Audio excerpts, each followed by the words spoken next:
It's time to slap your thigh again. Love it or hate it, the annual trip to the panto marks the start of the festive season for many of us. But research suggests the curtain may be falling on many of the long-established characters which have come to characterise the performances, like the principal boy, who's played by a woman, used to be, and not so many dames around either. We'll talk about this in a moment. First, here's a look behind the scenes at a production of Mother Goose in Clitheroe. Leaves you with a debt of... Is it over yet? Pantomime is changing. Oh, no, it's not! Oh, yes, it is. Oh, no, it's not! This year, for example, there are only 2 productions of Puss in Boots and only 1 of Mother Goose, a pantomime which was first performed in the UK more than 200 years ago. What's your name, love? Dolly? But here in Clitheroe, Lancashire, they value tradition. Pantomime was all about moral traditions, but Mother Goose is even more so because it has a good fairy and it has a bad fairy, and the battle is about the good and the bad and who wins out in the end. And I think that's really important for young people and families to actually go to that and be able to cheer and boo. You haven't? Oh, well... They also value people playing animals and men playing women, but more productions are choosing not to include these characters. This is where it belongs. And if you ask them here, is the traditional panto a thing of the past? There's only one answer. Oh, no, it's not! Julie McCulloch, BBC News. And joining us now, Millie Taylor, Professor of Musical Theatre at the University of Winchester. Bill and I were just saying we haven't seen Mother Goose, and I haven't seen it on very often, but it is considered a very traditional pantomime. So what's the story of Mother Goose? Well, Mother Goose is a very old tale. It's to do with vanity. Mother Goose is the dame in the show. She bathes in the pool of beauty to become the most beautiful woman, and so there's this big transformation scene which is fantastic. She comes out being beautiful, but of course she's then not as nice to everybody. She's become vain, and beauty is the most important thing to her, and she forgets all her friends. And so of course it's a moral tale. So why is it not being staged as much as other stories? Well, people always talk about it because it's an actor's panto. And there is this debate about whether the focus on certain characters has changed in the last 20, 30 years. And the Mother Goose part is supposedly the role for a real actor playing the dame, because she has to be sad and she has to lose her focus in life. Right.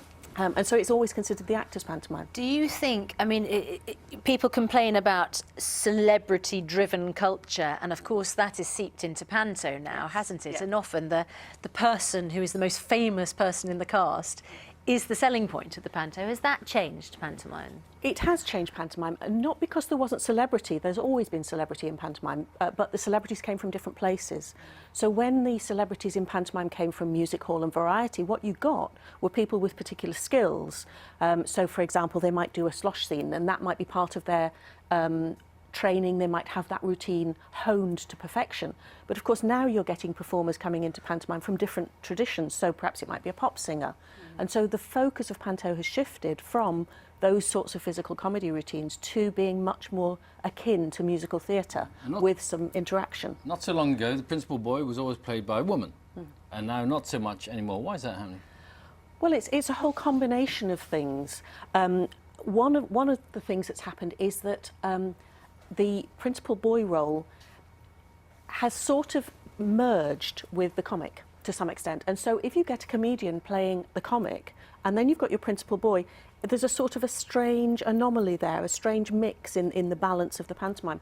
And so quite often now you'll have a star performer, a star male performer playing the principal boy, and the story becomes a love story rather than an adventure quest, which is what it used to be with the principal boy. And in a way, that's kind of gone back to a traditional hero role. Maybe not a panto traditional role, yes, but a very sort of traditional, comfortable role. Yes, in one sense, absolutely. Whereas having a girl as the boy is a bit challenging, isn't it? Well, it is a bit challenging if we're thinking in terms of sexual politics.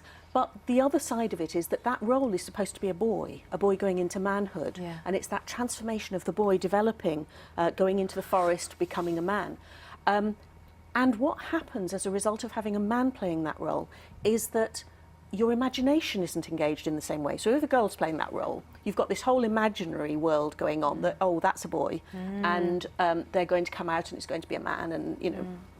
a transformation happens. But if you have a man in that role, that man has got to be heroic and handsome and fantastic, and may not appeal to all of us. No. You know, that may not be a very heroic man. Well, standing lovely on to talk to stage. you. And we talked to you a little while back. I don't know if you've managed to book your tickets in the meantime to the Panto. I haven't yet, but I will shortly. Thanks very much. Thank you. Will.i.am will be here with us in a moment. If he was a carrot in a panto, which character would he be? He's got, I can see buttons. White. I see buttons straight away in Cinderella, That's don't you? perfect. He'd be brilliant. He may even be doing that this year. We'll ask him. He's got a tour as well, so he's quite busy. But first, here's a last quick look at what's happening where you are. See you in a moment. He probably doesn't know what a buttons is.